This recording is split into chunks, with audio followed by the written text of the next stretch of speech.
Welcome to the Susan Brender Show. It's all about you, featuring shows on health and wellness, the performing arts, politics, and people who inspire you to be your very best. And now, here's Susan Brender.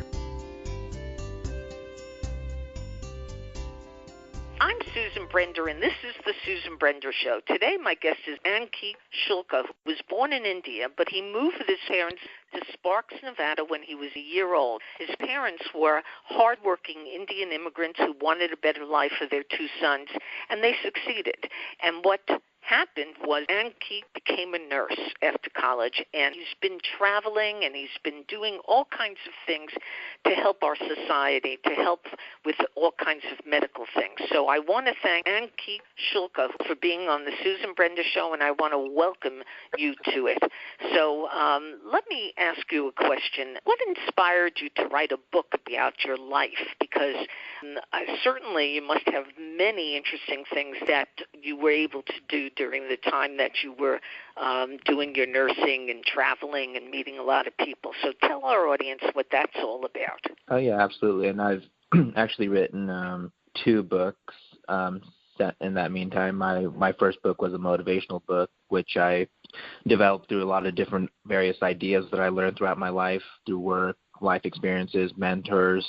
So that was my very first book that I wrote in 2013, the Don't Live the Good Life, Live the Better Life. And what inspired me to write that book was just I felt like I had a lot of great ideas out there in my head. I always wanted to be a writer, but I could never really find that right niche or that right thing to write about. And eventually, really just came to me that, hey, I have so many of these good ideas. And when I started writing, I just, was able to write it and finish it pretty quickly, once I've kind of found my groove. So I just felt like I had a lot of great ideas that would help a lot of people, and I really wanted to get them out there to the public. So that's what inspired me to write my first book. And after that one, I didn't really write a book for several years, but I really wanted to write something related to my travel nursing experience and, just talk about my journeys, the people I met, the lessons I learned, the roads I traveled. So I eventually got that on paper. It took me a couple of years to finally finish because I, did it kind of on and off. But I really wanted to share my stories of the road as a traveling nurse and just kind of give people the experience of what it's like to be a traveling nurse. This is what I want to know, and this is kind of apples and oranges to the discussion that we're having right now. But immigration is a really, really popular thing right now. Trump feels that if you're illegal, that you shouldn't come here. So your parents, your family, everybody came to America.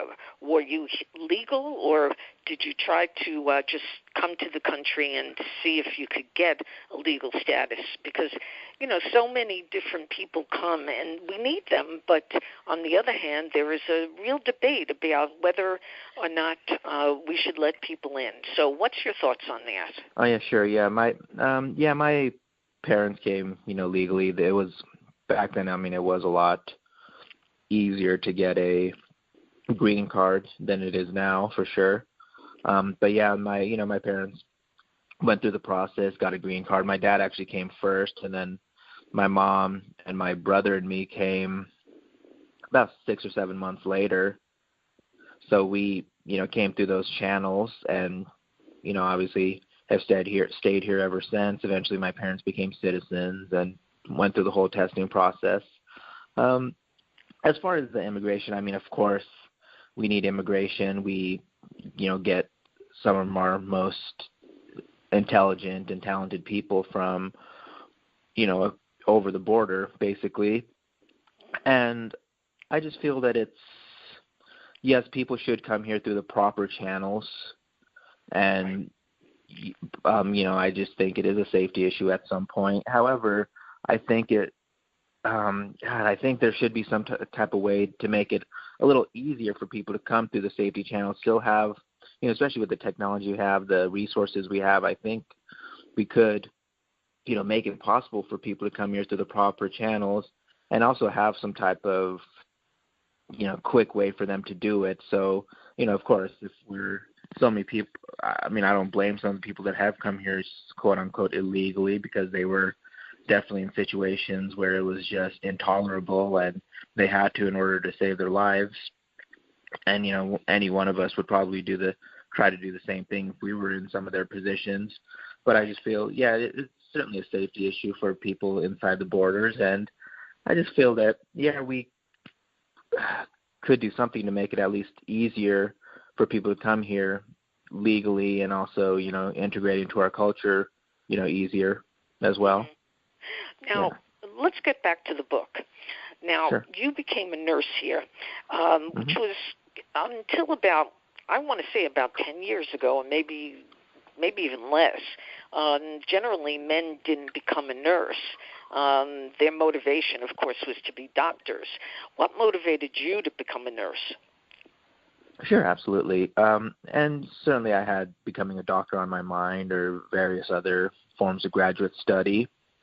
However, with nursing, it was just a good way to get into the medical field. And also it just provided a lot more opportunity for bedside care, meaning you just have more one-on-one time with the patients. I mean, it's kind of getting not so much that way nowadays with all the politics, bureaucracy, and all the extra charting and paperwork that goes on inside a medical facility. So that certainly makes it harder to be a nurse and feel like you're taking good, doing good patient care. But with nursing, you just had a lot more bedside care than you would with, other clinician jobs, such as being a doctor or advanced practitioner of some sort.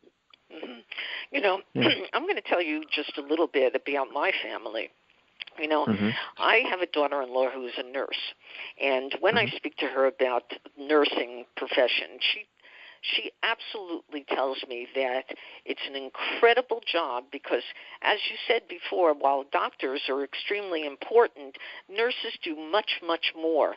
In fact, they're given much more opportunities to help the patients. And as far as they're concerned, they deserve a lot of recognition, which they don't always get.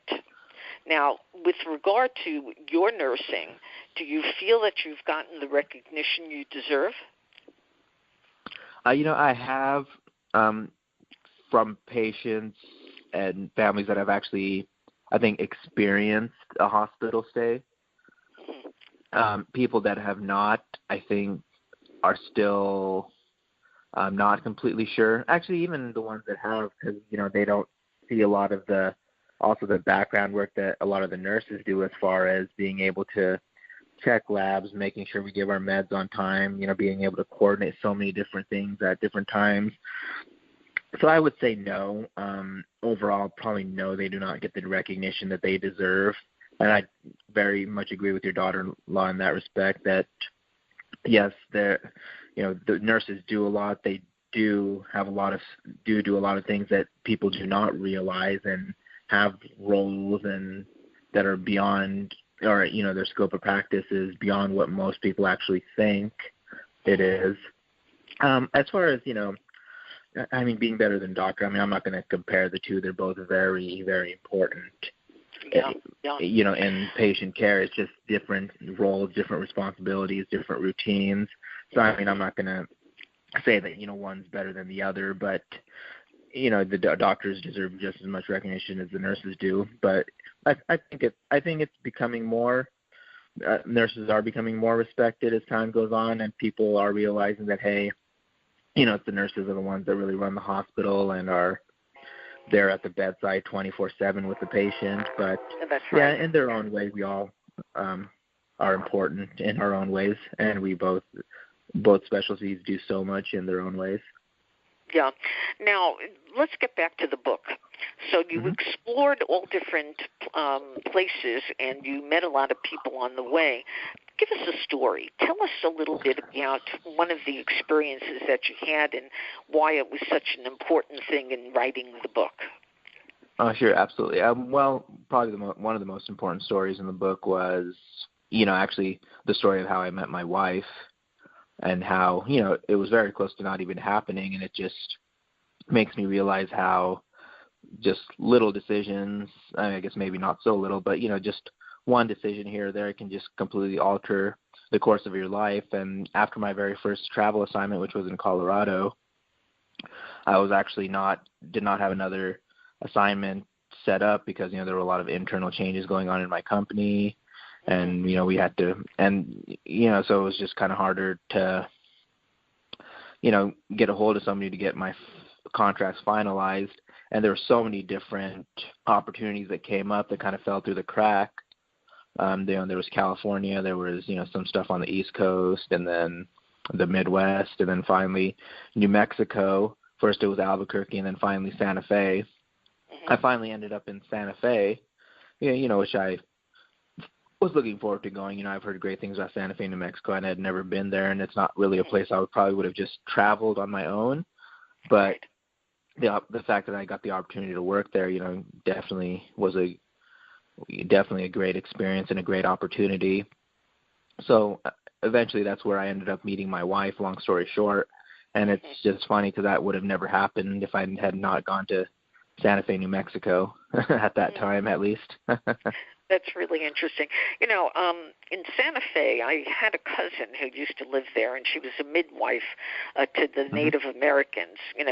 Albuquerque and New Mexico has quite a few, as I said, Native Americans. Now, did you treat them? And if you did you have to do something that is a little different because they're a different culture, and they kind of don't respect the people sort of entering their lives. My cousin told me when I said to her, I said, I would like to see a birth. I think it's great. I'd like to see that. And she said to me, sorry, Susan, you can't come in because the practices and the culture doesn't allow it. So Did you ever experience working with the Native American community? Yeah, I have. I've never worked on an actual, I guess, Native American reservation. So as far as those particular experiences, I didn't have, such as your friend did. But, I mean, certainly a lot of being in Santa Fe, New Mexico, as far as well as other parts of the country, such as Arizona, which also has this very big Native American populations. I definitely took care of a lot of Native American patients. I never had any major issues or concerns. I always really got along well with everybody.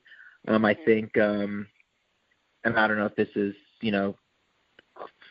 just pigeonholing to that particular culture, but, obviously having certain ways of doing things and also particular about who treats them.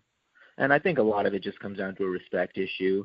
Right. As long as you show them the respect and everything, they're fine with you treating them and, caring for them as a patient. So, but I've never actually worked on an Indian reservation from that I'm aware of. Any experiences in that respect? Yeah. Now, how did you choose your specialty? Do you have a specific specialty that you can talk about? Oh, absolutely. I'm actually in dialysis, where we treat patients who are in kidney failure. They basically, come for their treatments several times a week, usually 3. And, they get on the dialysis machine, and which cleans their blood of excess toxins and excess fluid, generally what your kidneys do when they're functioning properly. Mm-hmm. So I've been a dialysis nurse for about 10 years. I picked dialysis just because mainly I wanted to eventually get out of the bedside floor nursing arena. I just felt like with all the craziness and all the, just running around dealing with so many different things and, so much paperwork and all sorts of just a plethora of different things going on, I just couldn't see myself doing hospital bedside nursing forever. So after a couple years experience in that, which I did enjoy, I moved on. I wanted to get out of the hospital setting basically, and dialysis was a good option for me to do that, working in a dialysis clinic. I also do dialysis at the hospital setting, which is fun, but it's very different from bedside nursing, which makes it a plus. And I really enjoyed it. So dialysis is something I've been doing for the last 10 years, and I've enjoyed it a lot actually. And I really am also interested in just the physiology and anatomy of the kidneys and Right, the way it's treated, because, for a long time, people would go to a hospital and they would get this treatment of dialysis and then they would leave, and it didn't always work. But today, what are you seeing that's different from the way when you started 10 years ago? Yeah, and I would say not too much as far as dialysis treatments have changed. It's still, people are still coming in 3 times a week, 3 to 4 hours a day for their treatments. And, there's a lot of different resources, a lot of different, avenues to go through with dialysis. There's different options. You have the hemodialysis, which is essentially the blood dialysis, which you get hooked up to that machine and you'll see their blood passing through the machine for the next 3 or 4 hours continuously.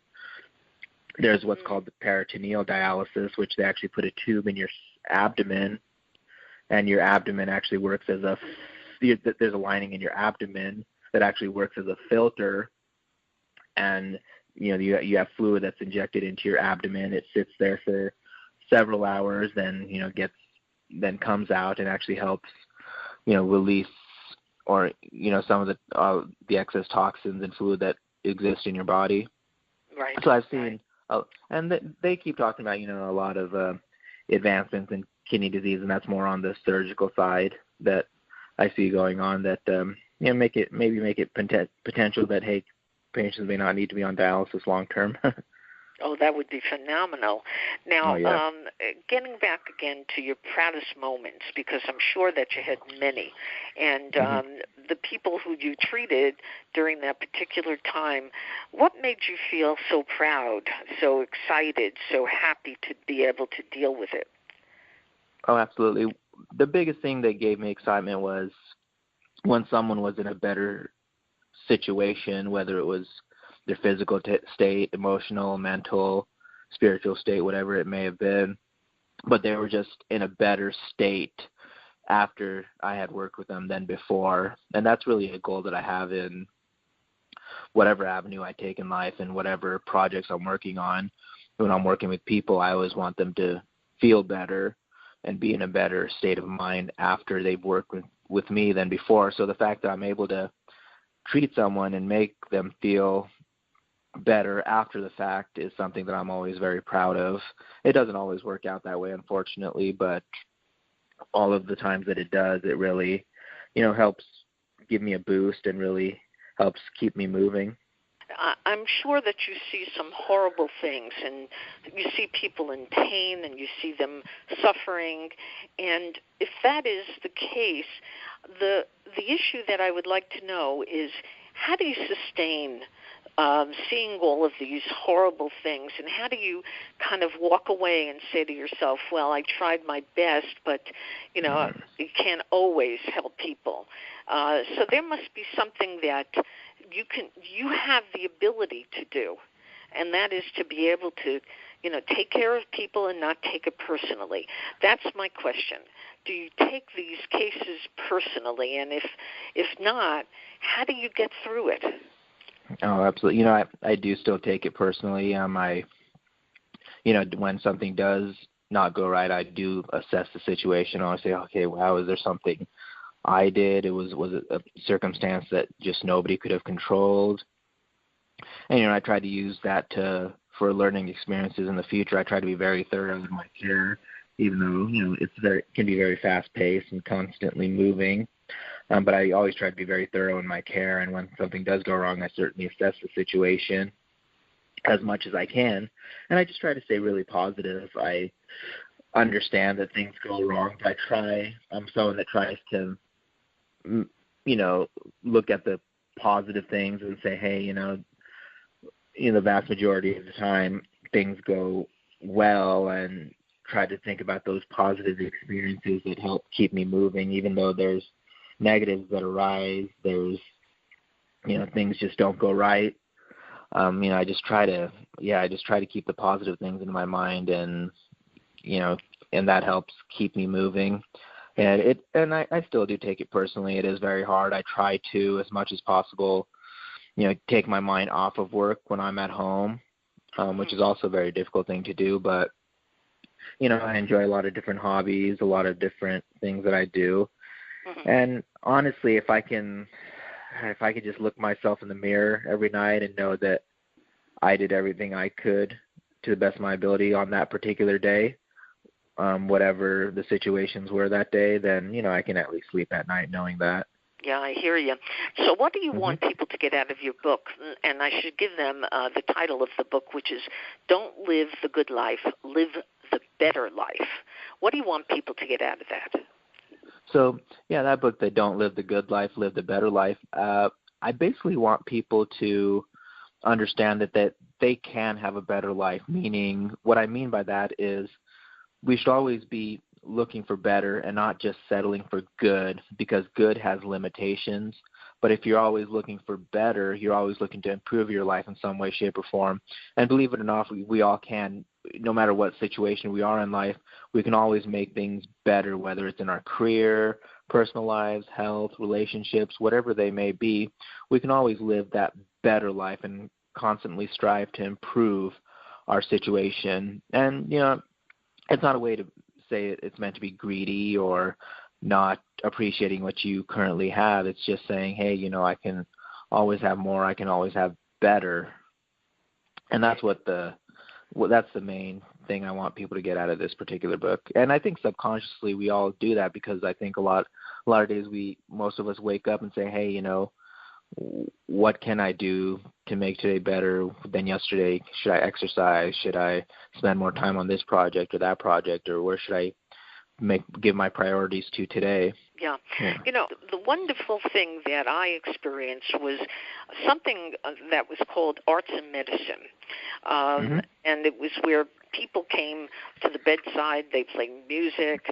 There was theater for the families that had to stay in the hospital because of their kids or their adult relatives were getting a heart transplant. You see so many sick people, and to be left alone has to be the most incredibly horrible experience. So what would you say to that? And is there something that you've seen in the hospitals that are also very exciting so that people they don't feel alone, essentially? Oh, yeah. We do a lot of us just do whatever we can to keep the patients, entertained or make sure that they're as comfortable as possible. Of course, they're never going to be as comfortable as they would be in their home environment, but we just like to do things that make people feel at home. If we can give them a great laugh, that's always a positive. Sometimes, I'll be standing in my patient's room. I'll just do a little quick dance or something, get them a little excited. And I've seen a lot of different things. Obviously I have the music therapy that you were talking about. They have the pet therapy, which is definitely something very positive for a lot of people. And I've haven't seen this so much personally, but I've read a lot about it, that they actually have like volunteer companions where they actually, the companions actually will sit at the bedside of a terminally ill patient who may be, on their last days, and they basically sit with the patient and talk with them and make them feel comfortable and kind of provide that friendship that they need in the last moments for the people that don't have friends or family around. So I've read a lot about that starting to happen.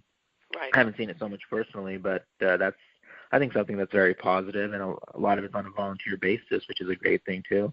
That's terrific. Now, what other projects are you working on? Because obviously you've got a lot that you have to say, and I imagine that writing a book is a way to kind of get everything out and give people an inspiration and hope and all the things that they need when they're ill. So what is happening as far as other projects right now? Oh, absolutely, and I'm continuing to work as a nurse in multiple different avenues. I have two full books that I've completed, that Don't Live the Good Life, Live the Better Life, that we discussed, and also my travel nursing book, which was Going Global, The Life of a Traveling Nurse, which I write about a lot of my experiences as a traveling nurse. So those two books, and then I actually just completed another one, which has not been fully published yet, but I've written it and I've sent it off to my publisher. If you don't mind, may I say their name? Of course. Yeah, so Alpine Line Publishers out of Colorado Springs, Colorado. They're great people, and I'm really blessed to be a part of their family, and Alpine Line Publishers. So it's definitely a positive thing that I'm involved with the publishing company, and that's just given me more inspiration to keep on writing. And I have so many different book ideas in mind, probably some more that are related to nursing, and then more books related to positivity as well, because I like to keep things positive. I like to keep things in that avenue. No matter what I'm writing about, I always try to give off a positive vibe. And sometimes I get disappointed in myself because, you do let the negativity get to you, and, sometimes maybe, you get involved in the gossip, and that's just something I really try to avoid and want to avoid at all costs anymore. As you're talking about that, I think, you're a human. Humans have to sustain, feelings of, positiveness, if that's a word. It's important just to say, look, I'm human. Sometimes I'm going to be anxious. Sometimes I'm going to be unhappy. Sometimes I'm going to just want to give up. But somebody like me, and I'm just talking about you at the moment, somebody like you would, that's your natural instincts. So, just say to yourself, I'm a proud nurse. I'm a proud nurse. Keep on saying that to yourself, because you deserve everything that you have tried to accomplish in your life. So, anyway, I would like you to tell people how to get your book and what the name of the book is, and, again, the new book that you're writing, what that's going to be called, and, again, give them your website and tell them how they can get in touch with you. Oh, absolutely. Thank you, Susan, and thank you for all the kind words. But, yeah, all of my books, they can be directly available through my website at ankitshukla.org. That's ANKITSHUKLA.org. I also write on my blog page regularly through my website. You can contact me directly through my website, see my Facebook, LinkedIn, Twitter, personal email account, whatever it may be, all through my website. Again, it's ankitshukla.org, ANKITSHUKLA.org. All of my books that I've written so far are available there, and all of my future books will be as well, or directly through Amazon.com is fine too.